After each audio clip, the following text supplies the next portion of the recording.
When the topic of street cats is brought up, it yields a few reactions.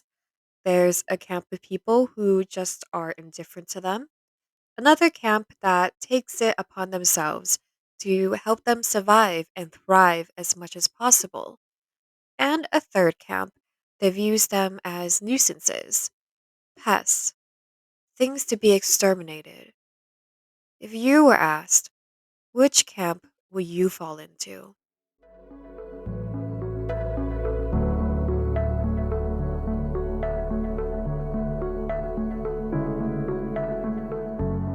I'm your host, Hepburn, and you're listening to the Voiceless Speak Forever podcast, a true crime podcast dedicated to exposing the many misdeeds and abuses done to animals.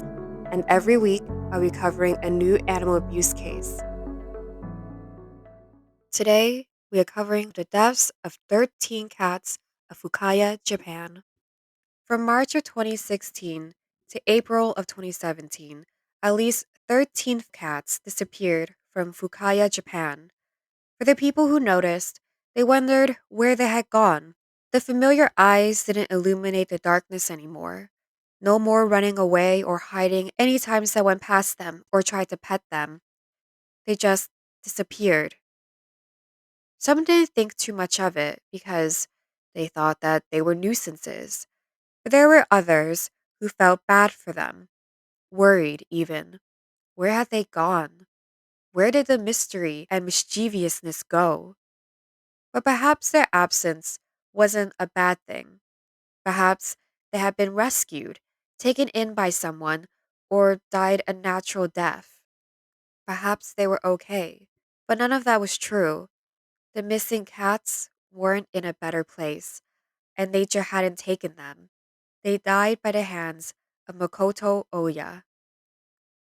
At the time of Makoto's capture, he was a 52-year-old tax accountant with a wife and a kid. Like so many descriptions of murderers, he wasn't a strange person. Nothing about him was outstanding at all, just fading into the background. But as the serial killer paradigm goes, he lived a secret life. For 13 months, Makoto traveled back and forth between his home, Saitama City, to Fukaya, a city 50 miles away. In Fukaya, he used food to lure stray cats into steel cages, and then he brought them to an abandoned, dilapidated house. There, he carried out his abuse, blow-torching them, pouring and throwing them into boiling water, placing firecrackers into their bodies, injecting water into them by forcing a hose into their anus, pulling out their teeth, and so on.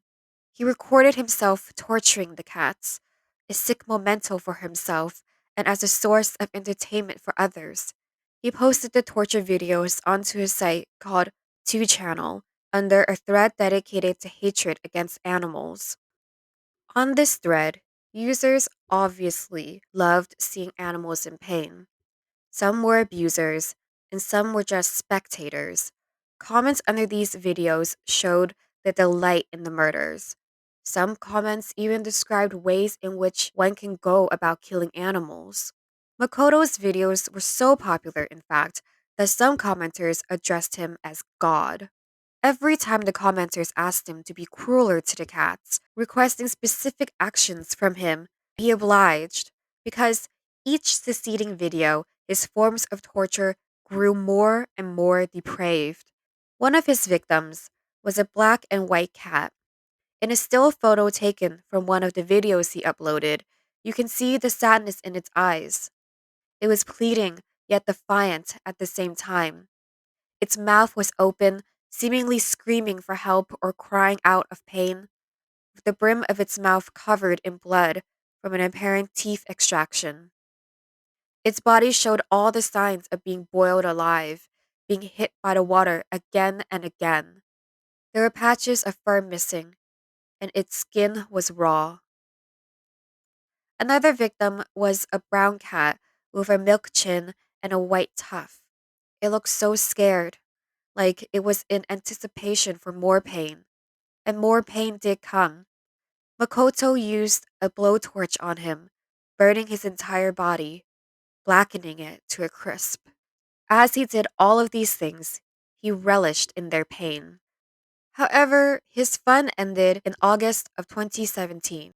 Someone, and then many people, started spreading the videos throughout the internet, eventually catching the attention of people who cared about animals who reported him to the police. The police quickly identified Makoto. When the police apprehended him, he was at first charged with killing just 3 cats. However, as they dove deeper into his uploading history, they saw that at least 13 cats were killed by him.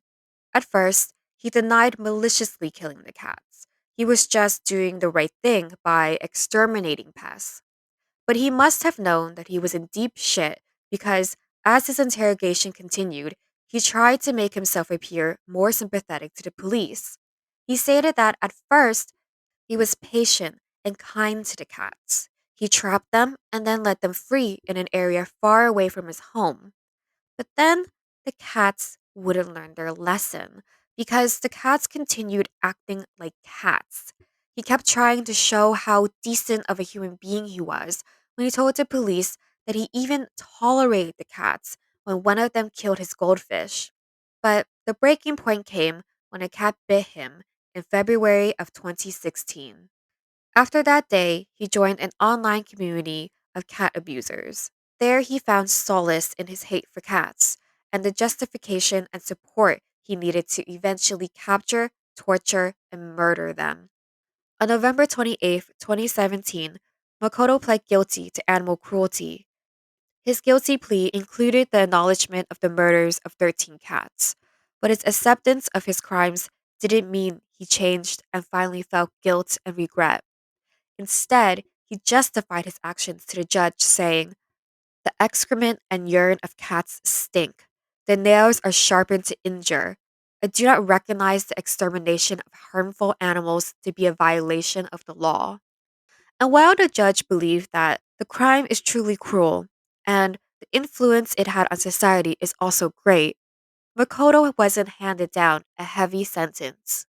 Because in December of the same year, he wasn't sentenced to the actual jail time of 1 year and 10 months that the prosecution lobbied for. Instead, he was given 1 year and 10 months in jail, but all of it was suspended for 4 years. So his defense won. They had argued that Makoto didn't deserve a heavy sentence because he had already suffered enough socially, having become a social pariah once the news broke of his crimes.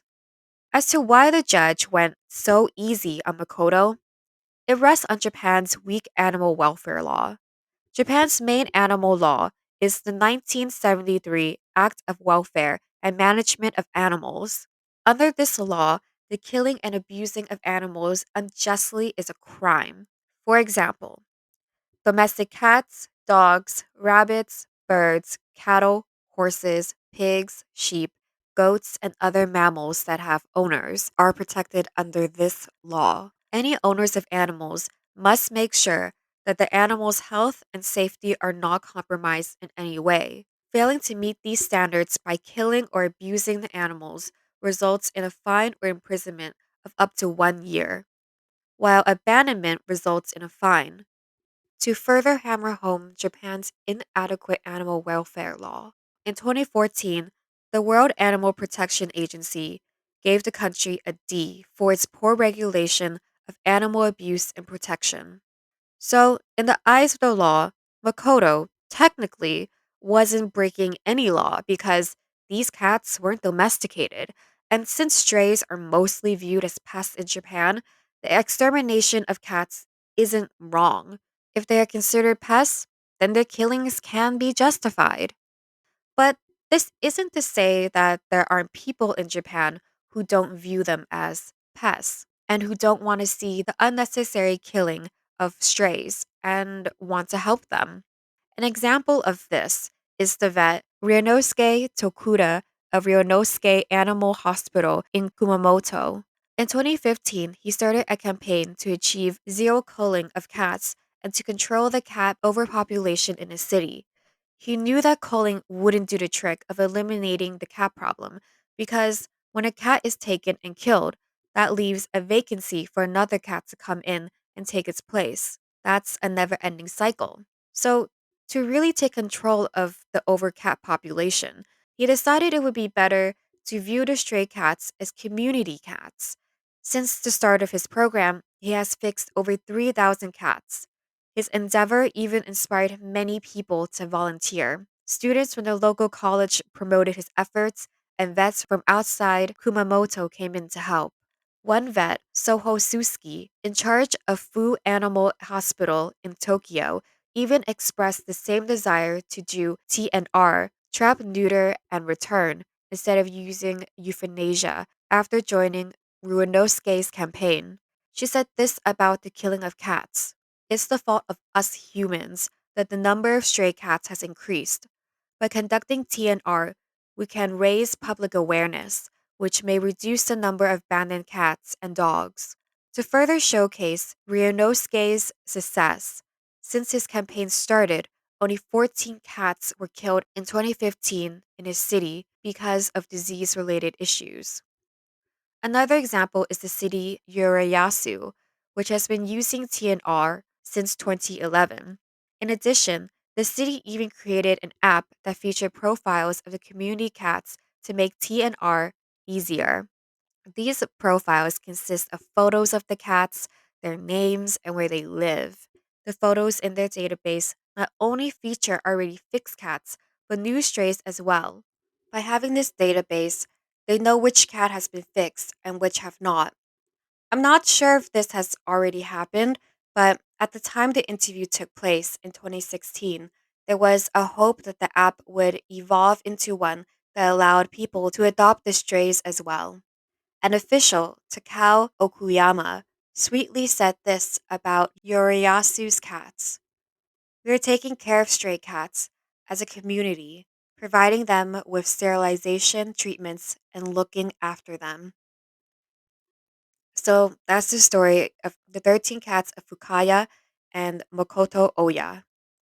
As horrific as his crimes were, and as weak as Japan's laws are regarding animal abuse, it's always good to remember that this doesn't mean that people in Japan don't care about animals. Just because of one bad apple, it doesn't make the whole tree a rotten one. There are a lot of activists trying to not only save the animals, but are trying to get the government to pass stricter laws.